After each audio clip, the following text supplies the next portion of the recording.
여러분 반갑습니다.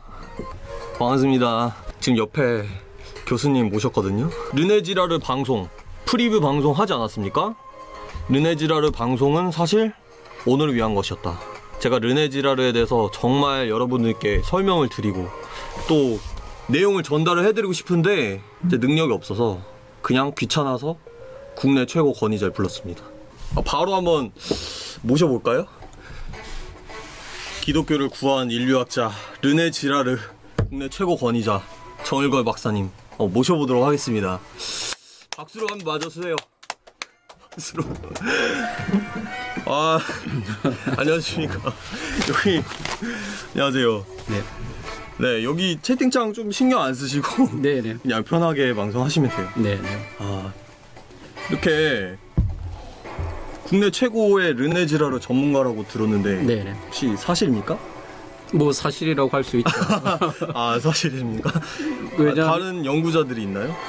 다른 연구자들이 있는데 르네지라르를 직접 두 번이나 만난 사람은 뭐 저 혼자밖에 없어요. 두 번이나 만난 분은 네네. 네. 그리고 지라르와 함께 이제 힌두교 시바 신화에 대해서도 이야기를 나누고 또 제 지도 교수가 국제 지라르 학회 회장을 역임했고 저 자신이 이제 국제 지라르 학회 콜로퀴움 on Violence and Religion의 또 정회원이고. 다 말씀하셔도 됩니다 지금.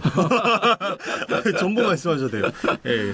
그리고 국제 지라르 학회에 있었어도 지라르 연구와 또 불교 연구에 있어서 국제적인 지도가 나름 있습니다.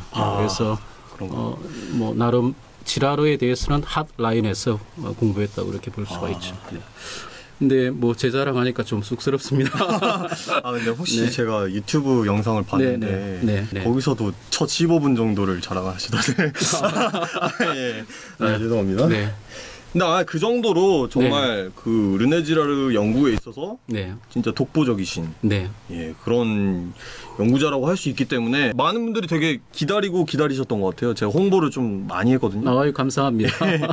홍보를 많이 해서 다 굉장히 교수님께서 젊은 층에게 지라르가 알려졌으면 하는 그런 꿈이 있으시잖아요. 지라르는 굉장히 중요한 학자입니다. 여러분들이 젊은 이 다마스커스 라이브 TV를 통해서 좀 많은 젊은 지성인들이 지라르를 읽고 또 그러기를 바랍니다.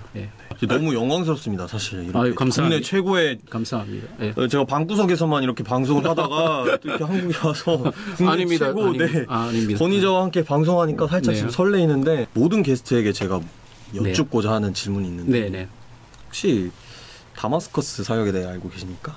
어느 날 제가 그 구글에 얼러트를 띄워놓습니다. 르네지라르하고 뭐 제 책들. 어느 날 보니까 구글 링크하니까 이 다마스커스 사역하면서 르네지라르에 대한 언급이 나오더라고요. 그래서 제가 알게 되었고 페이스북에도 소개했고 그래서 또 지금 여기까지 인연이 이어진 걸로 그렇게 알고 있습니다. 너무 좋은 인연인데 사실은 처음 그 교수님 페이스북에서 봤는데 제가 그 다마스커스 인스타그램에 제가 지라르를 한번 공부를 해보고 싶다. 지라르 특집을 위해서. 그래서 책을 산 거를 올렸는데 나왔더라고요. 그거를 바로 이제 언급을 해주시더라고요. 그 제가 한 번씩 구글링을 합니다. 또 구글링을 하십니까? 제가 직접 구글링 하기도 하고 구글에서 이제 르네지라르 또 저의 연구 책이나 또 제가 조금 문제작이나 또 화제 약간 좀 문제적인 연구를 했거든요. 그래서 반박이 들어오는 경우도 있고 그렇기 때문에 항상 제가 구글 알람 기능을 띄워놓습니다. 그러면 자동적으로 이렇게 저한테 오기도 하고요. 저는 구글에 그런 기능이 있는지도 몰랐는데. 얼러트 기능이 있습니다. 얼러트 기능. 그래서 보니까 어느 날 이렇게 나오더라고요. 저도 조금 궁금했습니다. 그 페이스북 보시면은 그 르네지라르 아니면 정일건 박사 이렇게 언급이 된 거는 페이스북에 전부 올리시더라고요. 전부. 그래서 하나도 놓치지 않겠다. 이런 마인드를 약간 강박이 좀 있을 수 있어요. 알려야 되니까 청년들에게. 그러다 보니까 또 그 덕분에 좀 과잉된 면이 있을 수 있지만은 뭐 그것 때문에 why not? 적극적으로 알리고 너무 공세적으로 다른 곳에서 이제 알리는 매체가 없다 보니까 그렇죠. 뭐 직접 알리시는. 그리고 북치고 장구치고 다. 그렇습니까? 저도 교수님 덕분에 처음 저는 계속 갑니다. 네. 교수님 덕분에 르네지라르 처음 그 광의를 들었기 네, 때문에 네, 네, 네, 많은 네, 분들이 그러셨을 것 같아요. 네, 오늘 조금 차분하게 하지만 또 강의는 또 열정적으로 합니다. 질문지에 없는 질문을 한번 하고 싶은데 네, 하셔도 됩니다. 이거 강의에서 이거는 말씀 안 하실 것 같아서 혹시 르네지라르를 처음 어떻게 접하셨습니까? 제가 그게 유학을 가기 네. 준비하다가 인터넷에서 조금 그 특별히 그 독일어권에서 르네지라르 그 오스트리아 인스브룩 대학에서 그 대학교에서 만든 그 많은 논문들이 발견되었어요. 그래서 그러니까 유학을 빨리 가야 되는데 국내 사정 때문에 제가 조금 지체되면서 최신의 지금 유럽에서 가장 핫한 신학적인 이슈가 가장 핫한 뭐냐? 인터넷을 엄청 뒤졌고 그때 저는 이제 3.1체론에 아주 깊이 연구하고 3.1체론 사이트를 만들었죠. 그래서 3.1체론 때문에 저를 아는 사람들이 좀 있었습니다. 그런데 유럽에서 검색해 보니까 지라르가 이렇게 계속 나오는데 그때 이제 인터넷에서 알게 되고 국내 조사해 보니까 이미 대학술총서에서 그 20세기 고전으로 번역이 끝났더라 오래전에. 근데 왜 저 나름대로 뭐 독일 철학도 하고 꽤나 열심히 한다고 했는데 왜 지라르를 이렇게 뒤늦게 알게 되었을까? 그러면서 이제 3.1체는 약간 포기를 하시고. 이제 3.1체론보다는 3.1체론보다는 지라르가 훨씬 어떤 재밌는. 재밌죠. 상당히 interesting뿐만 아니라 그렇죠. intriguing하다. 영어로 intriguing.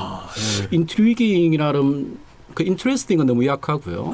그 굉장히 흥미를 약간 그러니까 다른 어떤 너무 재밌는 그런 느낌이에요. 그러니까 지라르의 이론 자체가 상당히 그 어떤 다른 이론적 갤럭시에서 이론적 다른 은하계 있는 다른 차원 11차원 상당히 그래서 저 자신이 뭐 3.1체론도 굉장히 고전적인 신학적인 주제고 그렇지만은 지라르 걸 가지고 한번 내 평생에 한번 깊이 파고들 만한 그런 걸 조금 막연히 느꼈죠. 그러면서 계속 읽으면서 이제 파고 두더지처럼 봤죠. 두더지처럼. 많이 파셨네요. 그 정도.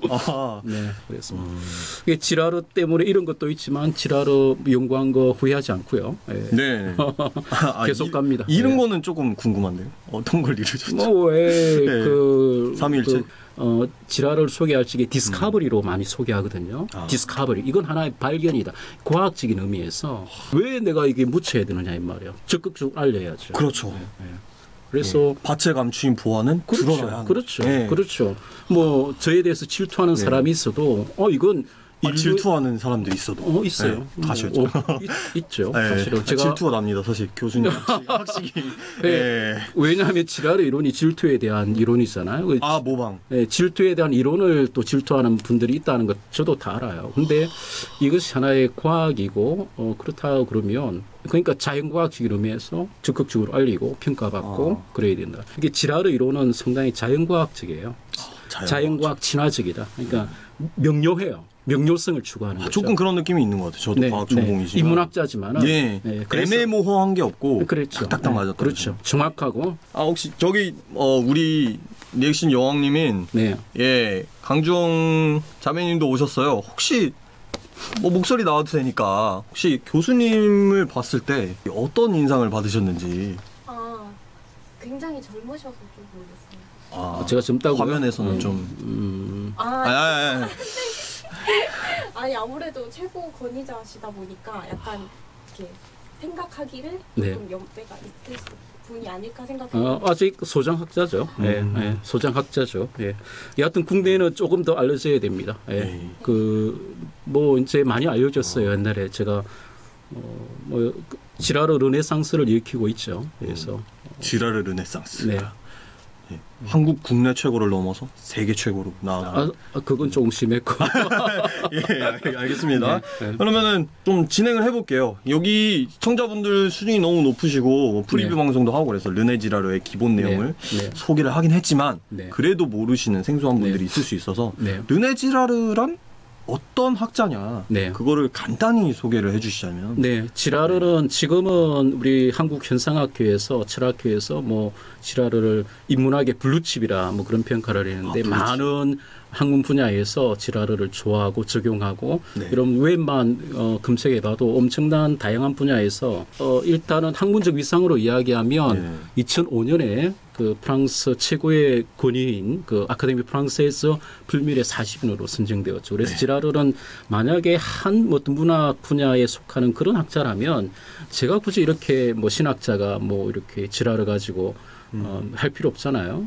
각 분야의 어떤 권위자들이 있으니까 지라르는 그보다는 훨씬 더 어떤 급이 높다고 할까요? 그래서 지라르는 프랑스의 올랑드 대통령과 사르코지 대통령이 어떤 국민적인 학자로 평가하는 국민학자. 그렇죠. 프랑스에서 지금 프랑스에서 한 사람을 꼽아라.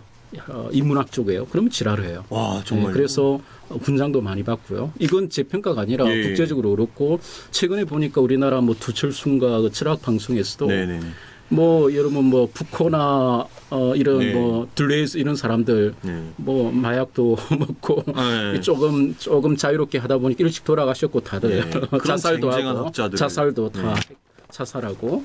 근데 지금은 이제 21세기 들어오면서 지라르는 유행을 따르는 사람이 아니었죠. 반문화 운동에 선봉했었던 사람도 아니고. 지라르 어떤 의미에서 자연과학자 같아요. 상당히 외롭게 고독하게 또 독립적으로 그 집단 전임에 물들지 않고 어떤 모방성을 항상 의식하면서 어떤 단 하나의 대단한 것에 천착을 하면서 그래서 지금은 제가 지라르를 과잉되게 띄우는 것이 아니라 지라르를 정당하게 복근시키는 것이죠. 그동안까지 지라르가 지나치게 소외되었다. 저평가되었다. 평가절하되었다. 제가 처음에 지라르 소개할 적에 우리나라 뭐 데리다나 라캉이나 뭐 이런 들레스 푸코 지라르도 프랑스 사람이니까요. 지라르가 갑자기 떨어진 학자가 아니에요.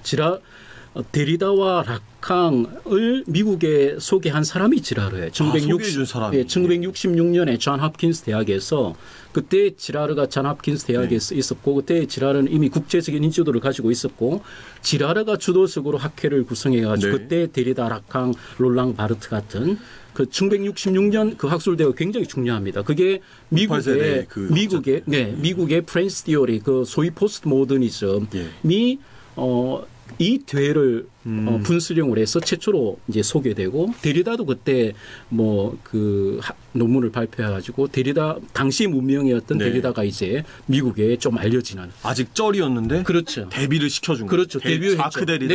네네. 그러니까 지라르가 데리다를 데뷔시킨 거죠. 그게 비평 언어와 인간과학.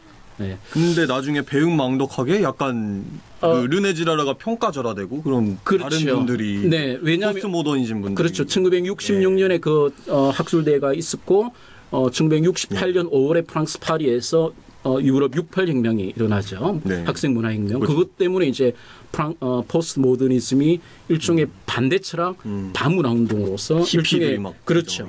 일종의 운동을 하죠. 그래서 어떤 과학이라기보다는 약간 정치성을 강하게 그래서 포스트 모더니즘은 급진 좌파 정치 경제학과 연동되어 있어요. 그래서 지라르가 이제 그래서 지라르가 나중에 이제 그런 이야기를 합니다. 자기가 그 학술대회를 개최했고 소개했지만은 내가 미국에 그 쉽게 말하면 프랑스 플레이가 프랑스 역병을 가져왔다.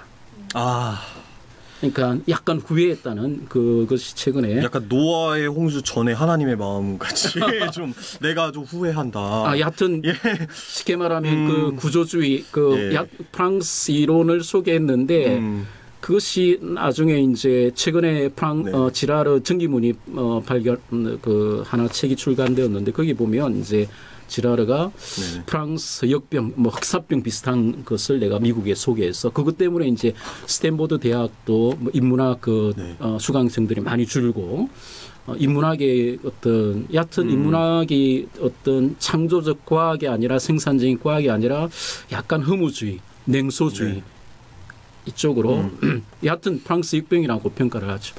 그다음에 지라르 하면 지라르가 나중에 여러 대학을 거치다가 이제 스탠포드 대학에서 오랫동안 최고의 가르치거든요. 대학. 예. 스탠포드 하면 실리콘밸리잖아요. 네네네. 뭐 제가 할 이야기가 많지만 이 정도로. 네, 알겠습니다.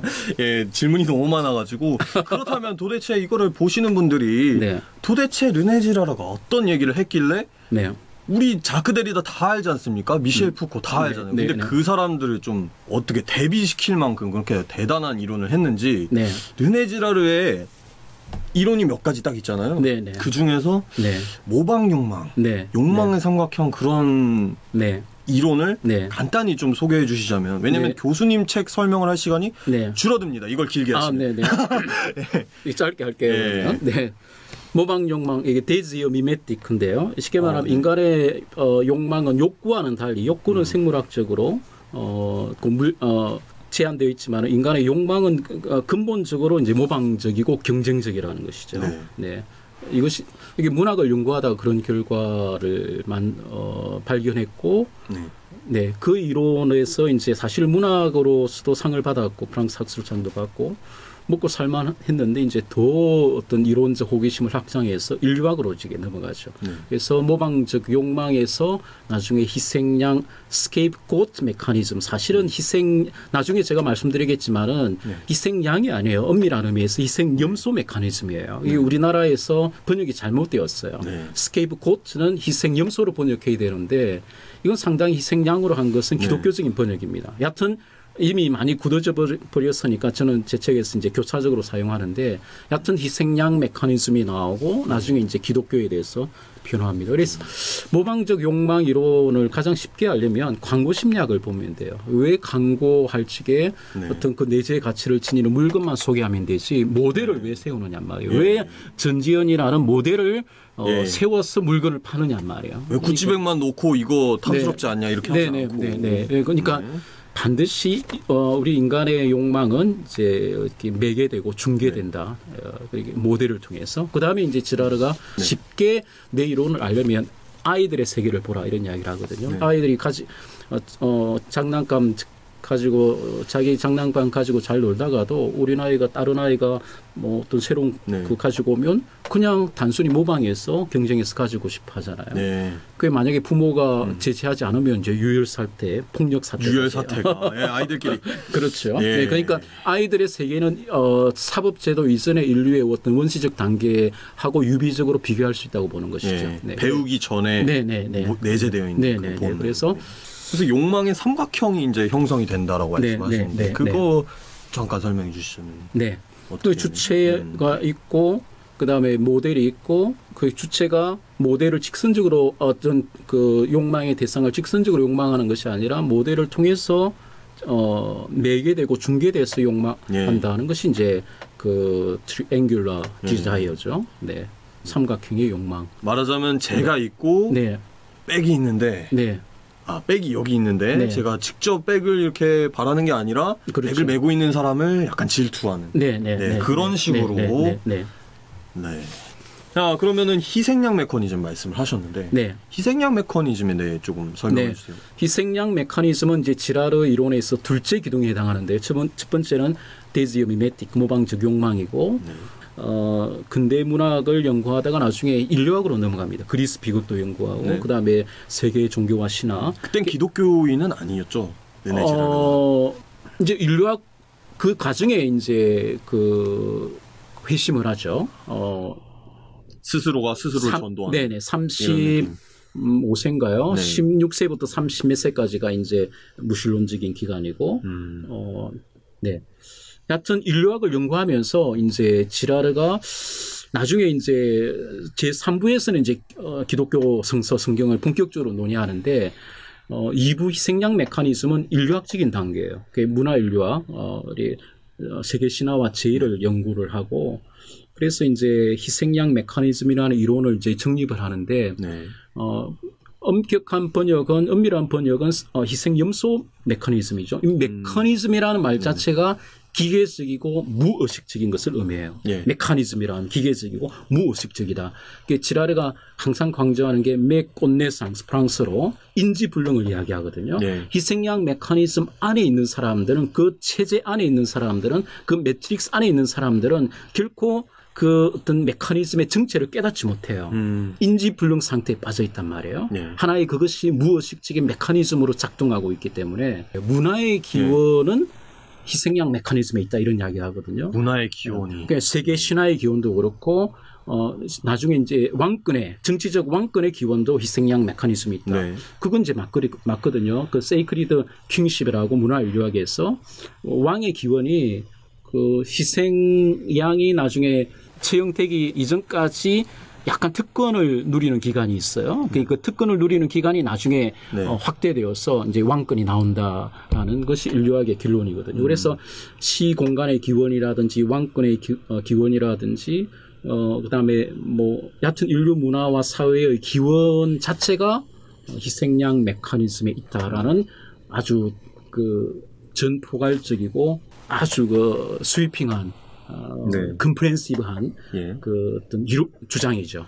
그래서 이 주장 때문에 이제 정치학이나 법학이나 이런 것들이 큰 영향을 받고 있고 새로서 이어지고 있죠. 네. 예. 우리가 보통 보면 장작 루소식으로 사회계약설을 이야기하면서 이제 사회계약이 사회 뭐 체제의 기원이다, 사회 집단의 기원이다, 문화의 기원이다 이야기하는데 그렇지 않고요. 아름다운 것들이 네, 합리적이고 이성적 예. 기원을 이야기하는데 지랄은 그렇지 않고요. 그건 낭만적 거짓이다. 그건 실제로 그렇지 않고요. 인류의 기원은 상당히 폭력적이다. 이게 violent origin을 이야기하는 거예요. 네. 네. 이것이 사실은 사실이죠. 네. 근데 말씀해 주신 게 결국에는 네.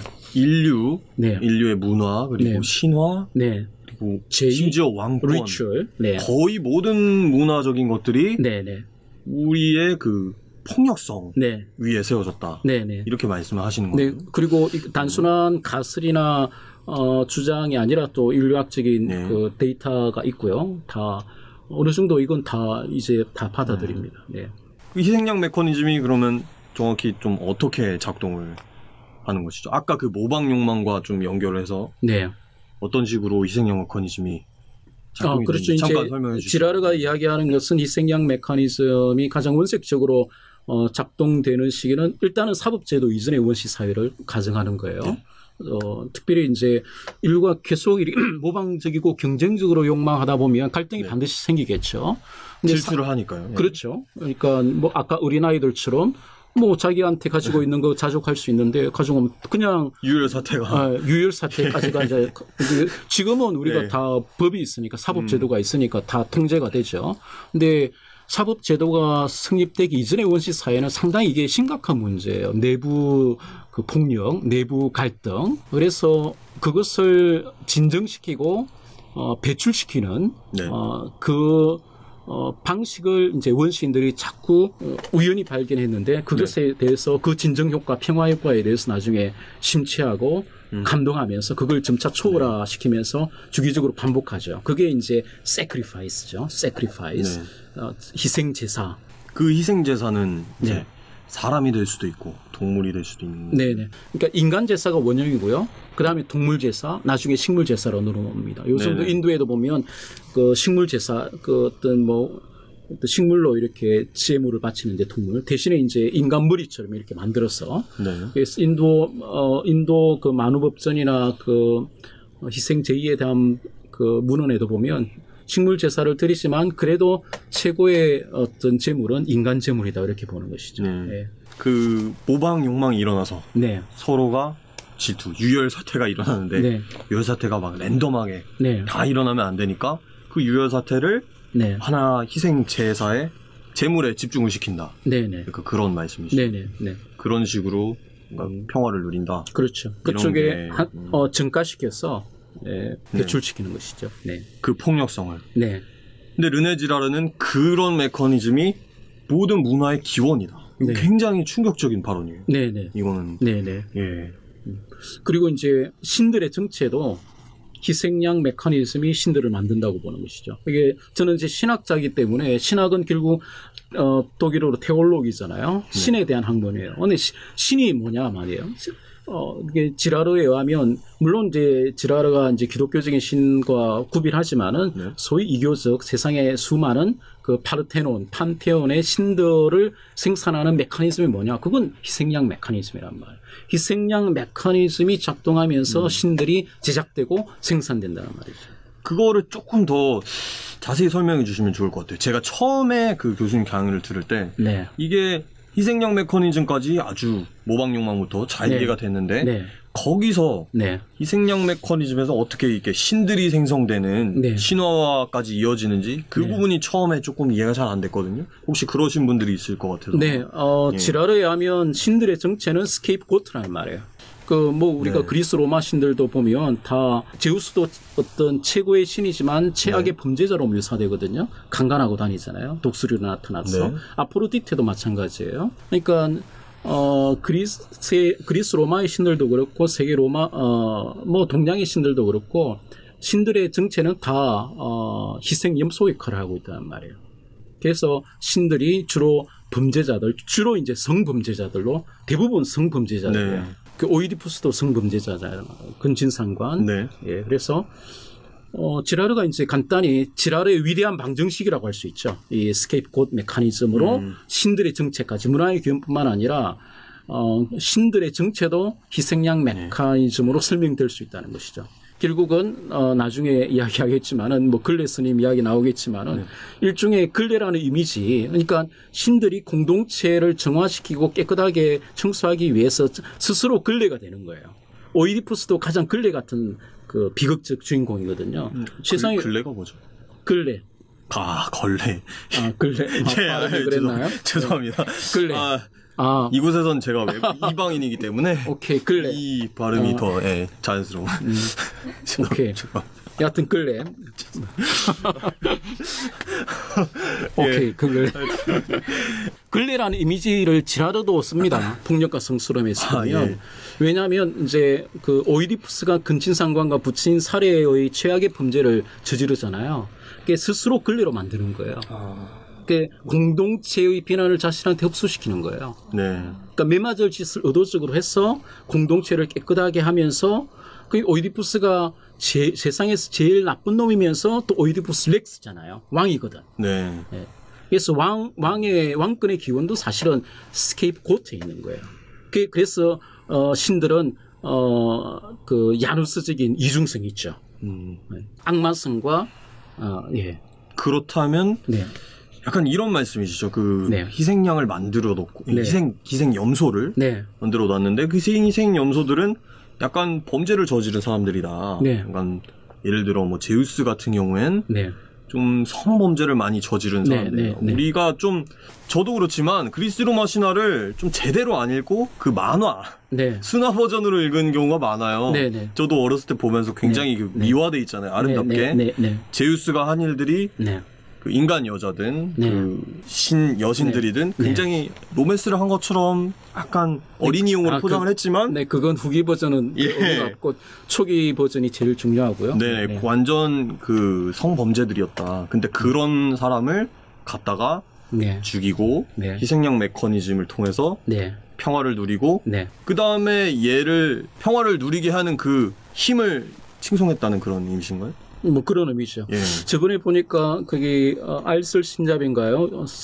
그 그리스 아크로폴리스에 가가지고 유시민 작가하고 몇몇 사람들이 그리스 로마 신화 이야기하던데 그 제가 흥미롭게 봤어요. 유시민 작가가 자기가 초등학교 시절에 뭐 어떻게 대회 나가기 위해서 그리스 로마 신화를 읽어야 됐는데 근데 그리스 로마 신화를 읽다가 그게 던져버렸다는 게 아니에요. 왜냐하면 너무 추잡한 이야기들이 많아서.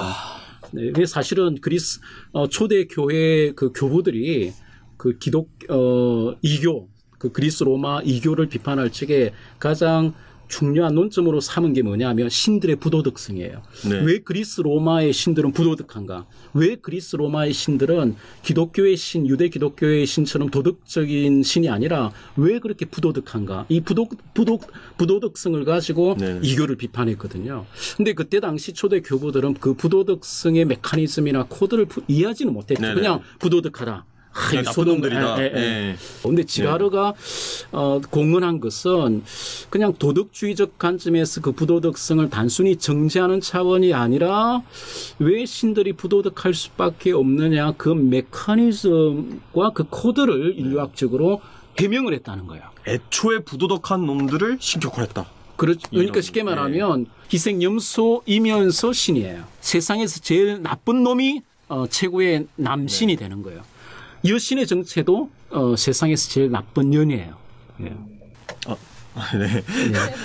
이건 훅 들어오셔가지고, 훅 들어오셔. 제가 그 강의에서는 이런 표현을 써요. 나쁜 놈, 나쁜 너무 년. 좋습니다. 이런. 순화시킬 수 없죠. 그리스도 괜찮아요. 만화 버전처럼 순화시키면 안 이게 되죠. 남녀 평등이고 있는 나쁜 그대로. 놈, 나쁜 년. 알겠습니다. 뭐 제가 너무 이렇게 굵게 이야기하지만은 뭐 방정식이라고 생각해요. 맞는 이야기예요. 제가 이것이 기본적인 어떤 그 줄기고 여기서부터 많은 여러 가지 진화와 파생이 발생되는 거죠. 하지만은 기본적 코드는 이런 희생염소 역할을 신들이 하고 있다라는 것이죠. 희생염소들이 신이다. 이렇게 이해해도 될 것 같습니다. 네, 그렇다면은 마지막 어떻게 보면은 르네지라르 이론의 첫 번째가 모방욕망, 2부가 희생양 메커니즘이라 한다면 3부가 희생양 메커니즘과 복음서의 관련성 이렇게 볼 수 있을 텐데 그러니까 4대 복음서 예수님의 이야기가 있잖아요. 그 지라르의 이론에 따라서 복음서가 다른 뭐 그리스도마시나 말씀해 주셨는데 다른 신화들과 이렇게 구별되는 가장 큰 이유를 좀 설명을 해주세요. 지라르는 기본적으로 유대 기독교의 텍스트 자체가 상당히 반신화적인 정신을 가지고 있다라는 걸 주장하고요. 이런 유대 기독교의 반신화적인 정신이 절정 그 최고 봉에 다다른 것이 이제 복음서라고 보는 것이죠. 복음서가 특별히 이제 그래서 반신화적일 뿐만 아니라 신화를 내부적으로 해체하고 전복한다고 보는 것이죠. 그런데 이게 굉장히 우리 기독교 신학에도 큰 의미를 지니는 것이 뭐 보면 불트만이나 그게 많은 신학자들이 이 복음서도 또 하나의 신화인 것처럼 20세기 후반에 조금 흔들리기 시작했어요. 왜냐하면 이렇게 비교 종교학이나 비교 신학으로 보니까 형식적으로 비슷한 주제나 스토리가 나오거든요. C.S. 루이스도 이제 뭐 초기에 그랬다 나중에 이제 그 차이를 조금 이야기하고 그러는데 형식적으로는 예수 그리스도의 죽음과 부활 이야기가 디오니소스의 죽음과 부활 이야기하고 비슷해 보이고 이게 그러면 예수 그리스도의 죽음과 부활이 특이한 게 전혀 없다고 본 거예요. 그런 인류학자들은 주장을 했고 신학자들도 그게 이제 좀 흔들렸죠. 근데 지라르가 이제 그걸 지라르는 그 유사성을 형식적 유사성을 인정하지만은 그것만 보는 것은 반쪽의 진리라고 보는 것이죠. 분명히 복음서는 그 형식적인 유사성이 한 번 더 반복되면서 그것을 이제 전복해 버린다는 것이죠. 이제 중요한 것은 이제 관점의 차이죠. 신화는 지라르에 의하면 마녀 사냥의 텍스트예요. 박해의 텍스트고 그래서 신화는 반드시 희생염소의 유죄성을 주장해요. 그리고 공동체의 무죄성을 주장해요. 이놈이 나쁜 놈이니까 다 같이 죽이는 건 정당했다. 그렇죠. 그게 만장일치의 폭력을 행하기 위해서 자신들은 무결해야 돼. 그래서 그 희생 공동체, 제사 공동체는 자신들의 죄를 인지하지도 못하고 여하튼 유죄성을 주장하지 않아요. 항상 보면 초점은 희생염소의 유죄성이에요. 근데 성경은 형식적으로 비슷한 주제가 어떤 소재는 비슷한데 주제 자체나 관점 자체가 전혀 달라요. 쉽게 말하면 성경에서 강조하는 것은 희생양의 무죄성과 공동체의 유죄성이에요. 그렇죠? 그래서 신약 성경이 유독 강조하는 것이 텍스트 자체적으로 예수 그리스도는 죄가 없으시니라. 예수 그리스도는 무죄하다. 그렇죠. 우리가 난크리스찬들도 예수 그리스도를 유죄한 자로 보지 않잖아요. 왜냐하면 텍스트 자체가 엄청 강조해요. 예수 그리스도는 무죄한 자다. 코리스 하마르티아 그리스로. 그게 이제 하마르티아가 굉장히 중요한 단어거든요. 하마르티아. 그게 우리 신학에서는 죄라고 번역하지만은 그리스 비극에서는 하마르티아의 가장 전형적인 예가 아리스토텔레스의 시학에 보면 그 오이디푸스의 근친상간과 부친 사례가 하마르티아의 가장 유명한 예예요. 예수 그리스도에게는 오이디푸스의 근친상간과 부친 사례와 같은 죄가 없어요. 추잡한 짓이 하나도 없죠. 그렇죠. 텍스트 자체가 그걸 강조하고 신약 성서가 강조하는 게 성경이 강조하는 것이 너희가 죄 없는 자를 죽였도다. 그러면 항상 예수 그리스도를 죽인 공동체의 유죄성을 주장하는 거예요. 이 관점이 전복되어 있죠. 뭐 여러 관점이 많이 달라요. 네, 우리가 가인과 아벨 이야기하고 우리 네네, 그러니까 구약에서도. 뭐 가인과 아벨 이야기가 로마 신화에 나오는 로물루스하고 레무스하고 형식적으로 비슷하다고 봐서 로마의 똑같다라고 건축 말씀하신 거죠. 예. 똑같다고 보는 것은 반쪽의 진리고 분명히 형식적으로 유사하지만은 이게 로마라는 그 도시의 이름은 그 살해자 로물루스의 이름에서 따왔거든요. 승자의 논리. 그렇죠. 네. 근데 분명히 성경은 가인을 정죄해요. 살인하는 네. 살해자. 그리고 아벨의 피를 신원하는 예. 아벨의 목소리를 듣고자 하는. 그게 성경은 신화적인 내용이 한 번 더 리라이팅 되고 있고 새롭게 쓰여지고 있고 관점이 완전 반대거든요. 그렇죠. 그러니까 네. 내부 전복이죠. 그러니까 겉도는 건 아니고 예. 신화가 들어와서 한 번 더 내부 해체되고 내부 전복이 되고 신화를 해체해 버리는 거죠. 한 번 더 써서 신화의 정체를 폭로하고 그렇죠. 그래서 뭐 어떤 사람들은 유사성도 없으면 좋겠다. 뭐 제가 전북익산에서 강의하니까 어떤 목사님이 지라르는 너무 연속성이 강하다. 네. 이리 연속성이 강해도 되느냐? 이교도들과 어떻게 너무, 비교할 수 있느냐? 예. 이게 지랄의 장점은 컴패러티브한 거예요. 이게 지금까지 우리 보면 컴패러티브 비교 종교하는 사람들은 다 종교다운주의였어요. 그래서 예. 보수 기독교에서는 뭐 비교 자체를 불허하잖아요. 뭐 제가 나중에 이야기하겠지만 저는 부처님하고 예수님 비교했거든요. 네네네. 근데 이 비교 자체를 우리는 불경스럽게 생각해요. 어떻게 비교할 수 있냐? 그렇죠. 신이신 예수. 근데 이제 그렇게만 보면 이제 우리가 신학적으로 가연설의 위험이 있죠. 예수님은 실제로 성육신 하셨잖아요. 네, 몸이 그리고 없었다 사실은. 성육신 하셨을 뿐만 아니라 케노시스 하신 분이잖아요. 자기 몸을 가져 우리의 종의 형체와 종의 모양으로 왔단 말이에요. 그러면 기독교에서 이야기하는 구원이 겉돌게 된단 말이에요. 예수님이 외계인은 아니잖아요. 예수님은 이 시간 세계 속에 갖고 인간 종교와 종교 역사 속에 들어가서 종교 역사를 구원하기 위해서는 연속성이 불가피하다는 말이죠. 네. 이해하시겠습니까? 네. 이 정도로 살짝 지금 머리가 굉장히 네. 복잡해지고 그러니까 있는데. 연속성과 불연속성 예. 이야기예요. 네. 제 그 허접한 언어로 한 번 더 설명해드리자면은 네. 약간 이렇게 이해하면 될까요? 그 신화와 성경에 네. 구약 성경부터 시작해서 네. 복음서들의 그런 비슷한 점들이 있는데 네. 비슷한 점들은 그런 희생양 메커니즘적인 이야기들이 나온다는 거, 네. 죽이고 그분이 신격화되는 네. 그런 내용이 나오지만 관점이 완전히 다르다. 역사는 뭐 승자의 관점에서 쓰여진다 하잖아요. 그런 것처럼 신화들은 승자의 관점에서 우리는 무죄고 네. 그놈이 잘못했다. 네. 얘가 뭐 성범죄자라 얘를 죽였고 뭐 그런 식으로 은폐되어 있지만 복음서 그리고 그 전에 뭐 가인과 아벨 이야기들은 희생당한 자가 사실은 죄가 없었다. 네. 희생시킨 놈이 나쁜 놈이다. 네. 완전히 반대 입장에서 네. 말을 했다. 그렇게 네. 이해해도 될까요? 네. 네. 근데 그게 중요한 게 제가 듣기로는 그런 텍스트가 다른 데는 없다. 네. 이렇게 알고 있어요. 네. 성경 외에 그 동시대에 쓰여진 다른 신화나 네. 그런 네. 텍스트에는 똑같은 내용이 이상하게 발견되는 네. 곳이 없다. 왜 이제 그렇게 될 수 없느냐 하면 이제 지라르가 인지불능을 이야기하는 게 희생양 메커니즘은 원시 사회를 보호하는 자기 보호 메커니즘이거든요. 그 정체가 탄로가 나면 네. 사회는 내부 폭력을 막지 못해서 자살해 버려요. 그러니까 그래서 이제 텍스트 자체가 희생양 메커니즘에 의해서 구조가 되기 때문에 그 어떤 희생양 메커니즘의 정체를 인식할 수 있는 그 인식의 기원은 내부로부터 나올 수가 없어요. 이해하시겠습니까? 그러니까 예. 우리끼리는 모른다. 그렇죠. 우리가 무슨 짓을 하는지 모른다. 그러니까 알게 예. 그래서 이제 지라르가 왜 회심을 하고 기독교 계시나 성령 지라르는 일각자니까 대체로 수평적으로 논의를 하고요. 예. 뭐 신학자가 아니니까 하지만은 수직적인 계시를 열어놓는 이유가 이 인지불능을 깨트릴 수 있는 그 기원은 내부로부터 나올 수가 없다는 거예요. 내부로부터 그렇게 구조화되어 있다는 말이에요. 그게 비밀로 붙여야 된다는 말이에요. 모든 인류 문화가 다 그랬기 때문에. 네네.